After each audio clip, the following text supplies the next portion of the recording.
Ndugu wananchi wa Marsabit, hamjambo? Marsabit hoye! Bultin naga! Nageni badada! Yoya! Amale yoya! Ijolen urguftu! Mimi nimefurahi sana. Mimi wacha nichukue nafasi hii kwa mara ya kwanza niwakaribishe watu wa kutoka kaunti ya Marsabit hapa katika State House. Karibuni sana. Nasema karibuni tena. Najua ya kwamba watu wengi wamenitembelea hapa State House kutoka counties nyingi. Lakini nilisema liwe liwalo, lazima pia watu wa Marsabit wafike hapa State House. Hii State House ni yenu kama vile ni ya Wakenya wale wengine wote. Na furaha yangu ni kwamba leo watu wa kutoka kaunti ya Marsabit, watu wa kutoka mbali kule Sololo, watu wa kutoka kule Maikona, sijui Dukana, Loyangalani, sijui watu wa Ileret wako hapa kweli? Mimi naona watu wa Ileret wako area. 2022 Kenya ilikuwa imeorodheshwa kati ya nchi ambayo itashindwa kulipa madeni yake. Na it was among the 6 countries that were expected to default on their foreign financial obligation. Lakini mimi nilisema nikiwa rais wa Kenya, it will not happen. Na Mungu ametujalia. Kwa nchi 6 ambazo zilikuwa zimeorodheshwa kwamba itashindwa kulipa madeni, ni Kenya pekee yake out of the 6. 5 countries defaulted, it's only Kenya that did not default. And today, uchumi yetu leo, tumefanya bidii. It is the 6th largest economy in Africa. We have reduced inflation. We have reduced exchange rates. Dollar ilikuwa 160 something, sasa dollar ni 129. We have made sure our economy is stable. Pesa ambayo tuko nazo za kigeni, ile inaitwa foreign exchange reserves, ilikuwa bilioni 5.7, leo ni bilioni 13 ambayo tuko nayo. So uchumi ya Kenya is much more stable than we were in 2022, and that is the correct position. Na ni kwa sababu niliwaeleza tutapanga mambo ya uchumi, kwa sababu tusipopanga mambo ya uchumi Kenya itaenda mahali ambapo si pazuri. Airport yetu hapa ilijengwa sijui 1972. Tulijaribu kujenga ingine, wakalete kelele nini. Mpaka saa hizi airport yetu iko canvas kwa tarmac. Tuko na aibu nyingi, lakini nataka niwahakikishie mwezi huu wa 7 tunaanza kujenga airport mpya. Na tuko na vile na pesa ya kujenga hiyo airport. Kwa sababu tunataka kubadilisha Kenya bwana. Kenya lazima inabadilishwa na miradi na mipango ya maendeleo. Haibadilishwi na matusi, haibadilishwi na kuitana majina, haibadilishwi na hiyo vitu ingine yote. People must be honest and must be truthful. Hiyo kiwanja ya elimu tumenyorosha vizuri, kwa sababu mimi naamini ya kwamba hatutaki hata mtoto mmoja Kenya akose nafasi ya kusoma. Na mimi nawauliza nyinyi watu wa Marsabit kwa heshima kubwa, nyinyi kama wafugaji, tafadhali, tunaweka pesa nyingi sana kusomesha watoto wetu. Usikubali wewe kama mzazi, watoto wengine wanaenda shuleni, mtoto wako umemwambia aenda achunge mbuzi, aenda achunge ng'ombe, aenda achunge ngamia. Hiyo unajirudisha nyuma na unarudisha nyuma taifa letu la Kenya. Kila mtoto awe shuleni. Na tumeamurisha chiefs assistant chiefs wazee wa mitaa, na kuanzia mwezi huu wa 7 hata wale wazee wa nyumba 10 sasa tutakuwa tunawapatia marupurupu kidogo, ndio waweze kusukuma maneno ya serikali na kuhakikisha ya kwamba watoto wetu wote wako shuleni. Hawa ambao wanajifanya ati wanataka kushindana na sisi ni watu wako chini sana, wako chini, wako down. Sikizeni niwaeleze watu wa Marsabit, tunaelewana? Yes. Lakini wacha niseme kuna mambo gavana wenu, na nimeongea na hawa viongozi wote, na tumekuwa tukiongea mambo ya Marsabit, vile tunapanga mambo ya Marsabit. Kuna maneno kama 4 hivi ya muhimu mmeniuliza. Jambo la kwanza ni barabara zenu. Pale barabara zenu, mnajua kuna barabara tulioanzisha hapo before the last election, barabara ya Marsabit kwenda Segel. Hiyo ya Segel ilikuwa imekwama. Mimi nimelipa shilingi 1.4 billion kukwamua hiyo barabara na kuhakikisha kwamba inakamilishwa. Tuko na barabara vile vile iliyoanzishwa ya Segel Maikona mpaka ifike Nasparrows ya town, pia ilikuwa imekwama.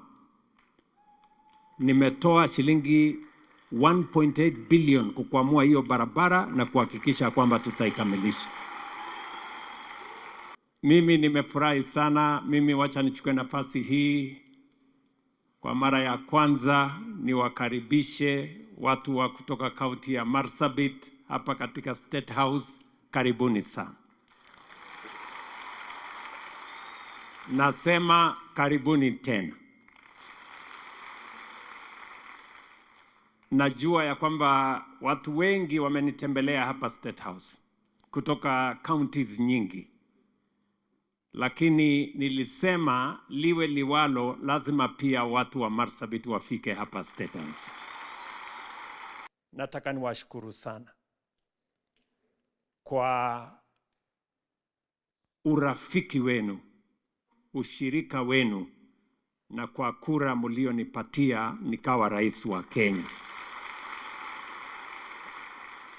Mimi narudia tena na tena nikisema asanteni sana kwa kura zenu.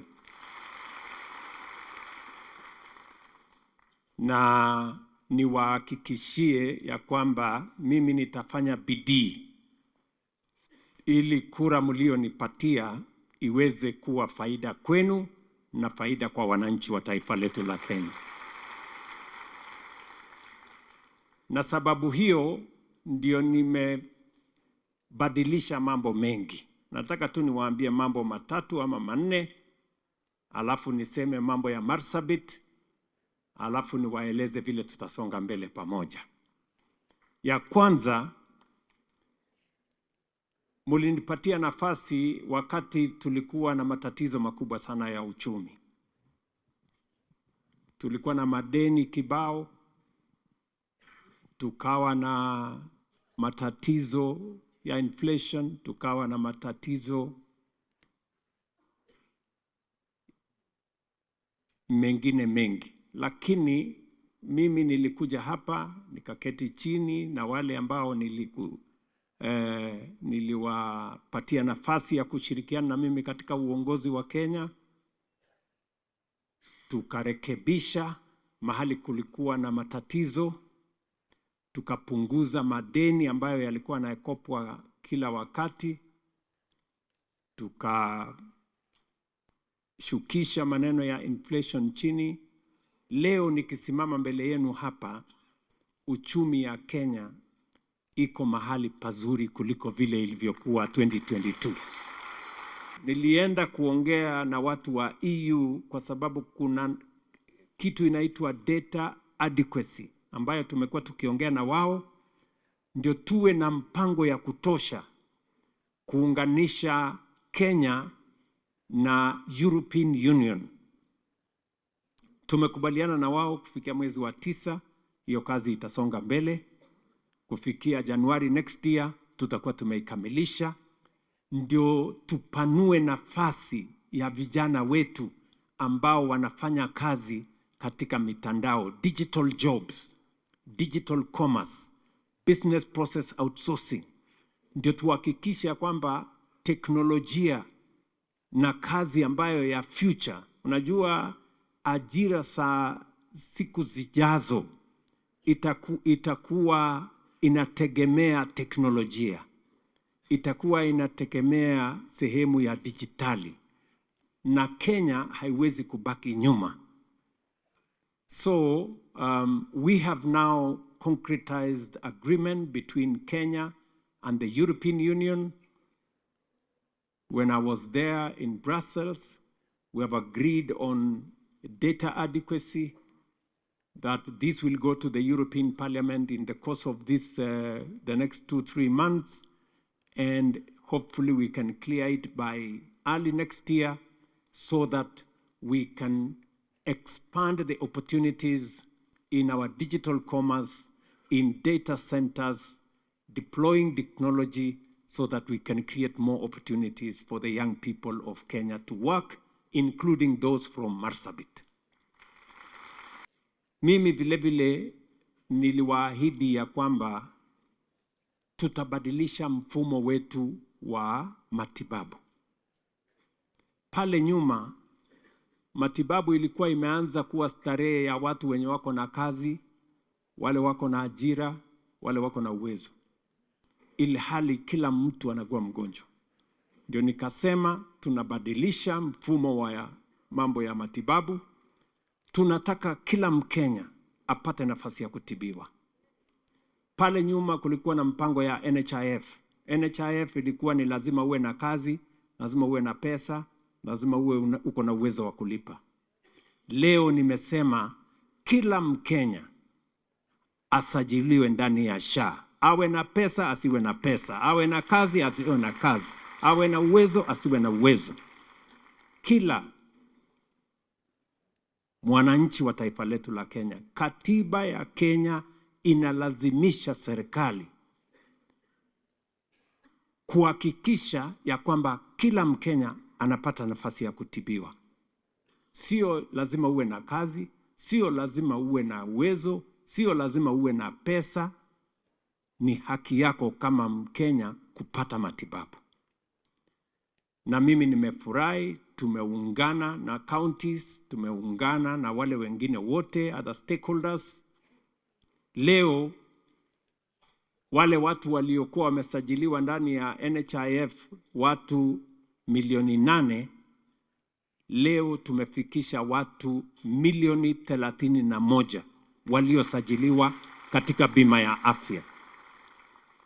Na nia yetu ni kuhakikisha ya kwamba hakuna Mkenya tena atauza shamba yake, ng'ombe yake, ngamia yake, mbuzi yake atikwenda kulipa gharama ya hospitali. Tunataka gharama ya hospitali ilipwe na bima ya afya inayosimamiwa na serikali. Taifa letu la Kenya litabadilika. I am very confident. Hii Kenya itakuwa nchi ya maana sana. Na mkisikia kwamba tutakuwa first world in this generation, msikuwe na wasiwasi, tutakuwa first world. Yes. Sikizeni, nilienda juzi, nilikuwa Norway. Na nikapata nafasi ya kuongea na Prime Minister wa Norway, nikapata nafasi ya kuongea na waziri wa fedha wa Norway. Norway ni nchi ambayo iko na sovereign wealth fund, the largest in the world, $2 trillion. You know? Na hiyo sovereign wealth yao wamejenga in the last 30 years. Saa hizi katika Kenya tunamalizia kujenga sovereign wealth fund ya Kenya. Pengine nitaweka sahihi in the next 1 month or 2 months. Ndio sasa hata na sisi tuanze kujipanga vile wengine walijipanga, kutafuta utajiri ambayo itatusaidia kuendesha miradi yetu ya maendeleo na kuondoa umaskini katika taifa letu la Kenya. Ni mnanielewa? Kwa sababu unajua uongozi ni kitu ya muhimu. Wale walijipanga leo, nchi ya South Korea, nchi ya Singapore, nchi hiyo ya Norway, nchi ile ingine ya Malaysia, walikuwa pamoja na sisi miaka 60 iliyopita.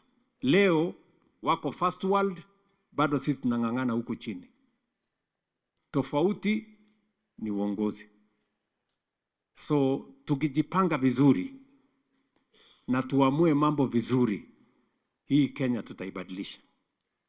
Na ni nia yangu kuhakikisha kwamba tunabadilisha hii Kenya. Tumeajiri walimu 1,100 in the last 3 years. Sikizeni watu wa Marsabit, hakuna serikali imeajiri walimu 1,100 in 3 years tangu independence. In other words, kwa wale walimu tuko nao 1,400 Kenya, a quarter, 100,000 tumewaajiri in the last 3 years. Why? Sababu gani tumefanya hivyo? Kwa sababu elimu ni ya muhimu. Ndio inatuletea usawa. Kila mtoto wa Kenya aende shuleni lazima apatane na mwalimu. Tumejenga madarasa 23,000 kuhakikisha kwamba there are enough learning spaces. Tumehakikisha ya kwamba ile funding model ya watoto wetu inajali kila mtoto wa Kenya. Hata wale watoto kutoka jamii maskini wanapata nafasi sawa wakienda university, wakienda TVET, kwa sababu tumeongeza pesa ya kusomesha watoto wetu. Budget jana ilisomwa. Jana budget ilisomwa. Pesa ambayo tumeongeza ya watoto wetu kusoma in 2022 ilikuwa bilioni 500. Budget iliyosomwa jana ni bilioni 767 ambayo tumeongeza kuhakikisha kwamba watoto wetu wanasoma. Saa zingine unasikia watu wengine wanasema, oh, there is a crisis in education. You know, you wonder, how is there a crisis in education today when we have hired 100,000 teachers? When we have increased the budget of education from 500 million to 767 million? When we have built an additional 23,000 classrooms? When we have straightened the CBC into now a competence-based education and training? And when we have enhanced our budget for our university education, especially help from 18 billion shillings to 56 billion shillings. Wale ambao walikuwa wananiita majina, kuna siku watakuja kusalimu amri. Ndio? Yes. Wengine wananiita Zakayo, sijui Zakayo. Sasa hiyo Zakayo waliniita, si watu vijana 1,640 wanafanya kazi kwa affordable housing? Si tunajenga soko 500 Kenya? Si tunajenga hostels ya vijana wetu 1,180? Tuendelee ama tuendelee? Mnasema tuendelee ama tuendelee? Si walikuwa wanasema haiwezekani? Mambo ya kilimo niliwaeleza ya kwamba tutabadilisha kilimo, wakasema ati ni uongo. Leo mbolea ilikuwa 7,000, sasa ni 2,500. Mahindi tulikuwa tunazalisha milioni 40, sasa tunazalisha milioni 70. Bei ya kahawa ilikuwa shilingi 50, sasa ni 120. Tuendelee ama tuendelee? Si tunaelewana? That's what we are doing. Na hivyo ndivyo Kenya inabadilika.